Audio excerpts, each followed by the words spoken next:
look out at the stars at night, it's amazing what you can see. It's beautiful. But what's more amazing is what you can't see. Because what we know now is that around every star, or almost every star, there's a planet, or probably a few. So what this picture isn't showing you are all the planets that we know about out there in space. But when we think about planets, we tend to think of faraway things that are very different from our own. But here we are on a planet. And there are so many things that are amazing about Earth that we're searching far and wide to find things that are like that. And when we're searching, we're finding amazing things. But I want to tell you about an amazing thing here on Earth. And that is that every minute, 400 pounds of hydrogen and almost 7 pounds of helium escape from Earth into space. And this is gas that is going off and never coming back. So hydrogen, helium, and many other things make up what's known as the Earth's atmosphere. The atmosphere is just these gases that form a thin blue line that's seen here from the International Space Station, a photograph that some astronauts took. And this tenuous veneer around our planet is what allows life to flourish. It protects our planet from too many impacts from meteorites and the like. And it's such an amazing phenomenon that the fact that it's disappearing should frighten you at least a little bit. So this process is what's something that I study, and it's called atmospheric escape. So atmospheric escape is not specific to planet Earth.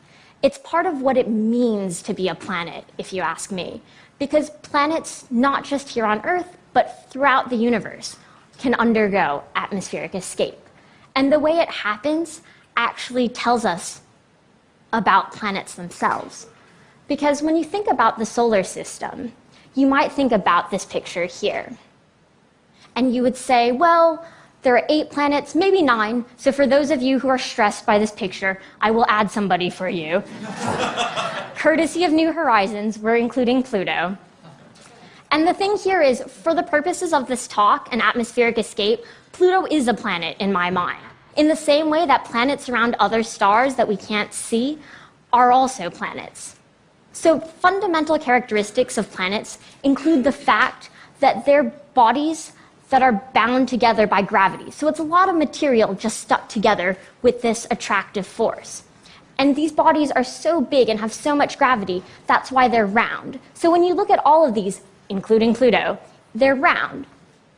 So you can see that gravity is really at play here.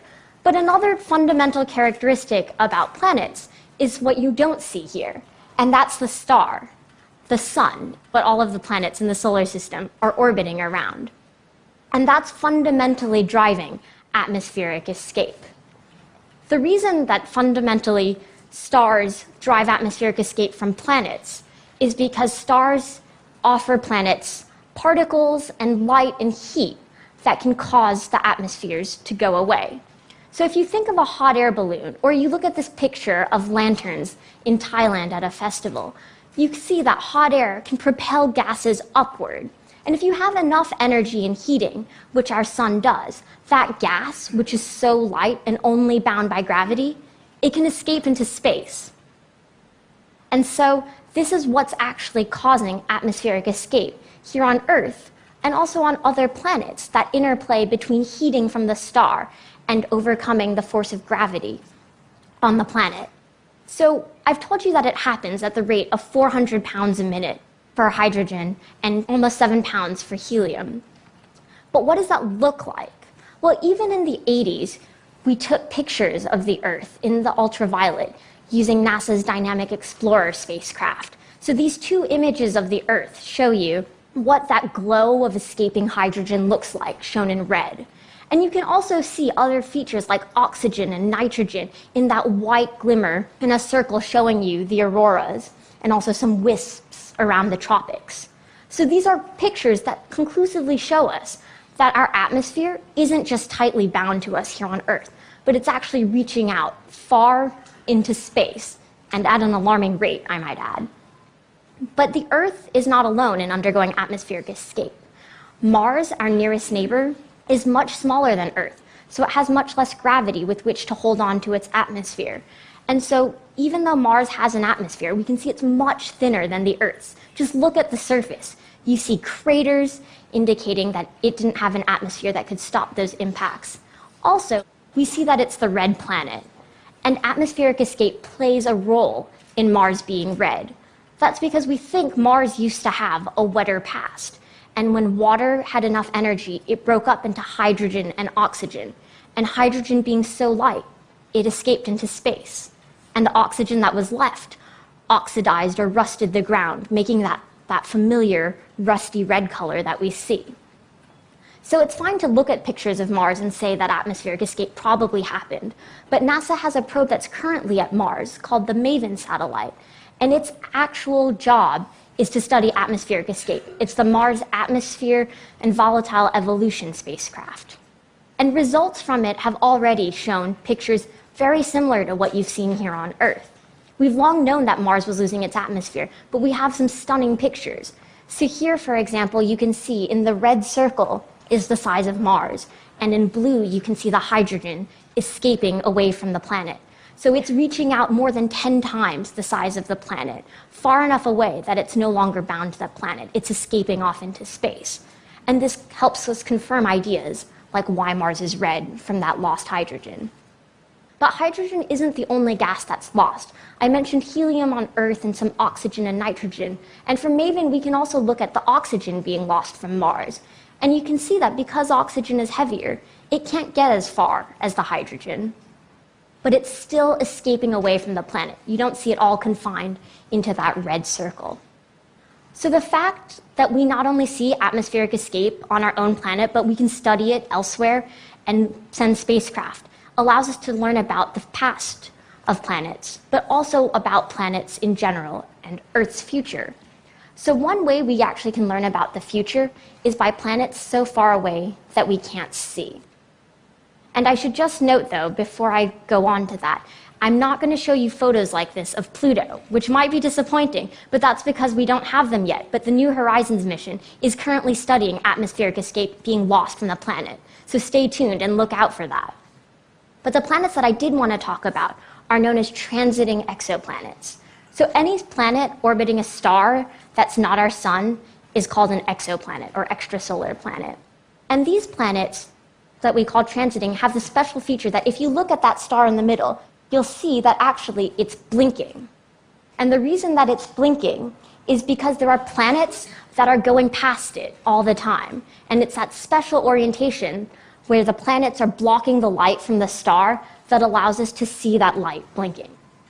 And by surveying the stars in the night sky for this blinking motion, we are able to find planets. This is how we've now been able to detect over 5,000 planets in our own Milky Way. And we know there are many more out there, like I mentioned. So when we look at the light from these stars, what we see, like I said, is not the planet itself, but you actually see a dimming of the light that we can record in time. So the light drops as the planet decreases in front of the star, and that's that blinking that you saw before. So not only do we detect the planets, but we can look at this light in different wavelengths. So I mentioned looking at the Earth and Mars in ultraviolet light. If we look at transiting exoplanets with the Hubble Space Telescope, we find that in the ultraviolet, you see much bigger blinking, much less light from the star when the planet is passing in front. And we think this is because you have an extended atmosphere of hydrogen all around the planet that's making it look puffier and thus blocking more of the light that you see. So using this technique, we've actually been able to discover a few transiting exoplanets that are undergoing atmospheric escape. And these planets can be called hot Jupiters for some of the ones we found. And that's because they're gas planets like Jupiter, but they're so close to their star, about 100 times closer than Jupiter. And because there's all this lightweight gas that's ready to escape and all this heating from the star, you have completely catastrophic rates of atmospheric escape. So unlike our 400 pounds per minute of hydrogen being lost on Earth, for these planets, you're losing 1.3 billion pounds of hydrogen every minute. So you might think, well, does this make the planet cease to exist? And this is a question that people wondered when they looked at our solar system, because planets closer to the sun are rocky, and planets further away are bigger and more gaseous, Could you have started with something like Jupiter that was actually close to the sun and get rid of all of the gas in it? We now think that if you start with something like a hot Jupiter, you actually can't end up with Mercury or the Earth. But if you started with something smaller, it's possible that enough gas would have gotten away, that it would have significantly impacted it and left you with something very different than what you started with. So all of this sounds sort of general, and we might think about the solar system, but what does this have to do with us here on Earth? Well, in the far future, the sun is going to get brighter. And as that happens, the heating that we find from the sun is going to become very intense. In the same way that you see gas streaming off from a hot Jupiter, gas is going to stream off from the Earth. And so what we can look forward to, or at least prepare for, is the fact that in the far future, the Earth is going to look more like Mars. Our hydrogen from water that's broken down is going to escape into space more rapidly, and we're going to be left with this dry, reddish planet. So don't fear, it's not for a few billion years, so there's some time to prepare. But I wanted you to be aware of what's going on, not just in the future, but atmospheric escape is happening as we speak. So there's a lot of amazing science that you hear about happening in space and planets that are far away. And we are studying these planets to learn about these worlds, but as we learn about Mars or exoplanets, like hot Jupiters, we find things like atmospheric escape that tell us a lot more about our planet here on Earth. So consider that the next time you think that space is far away. Thank you.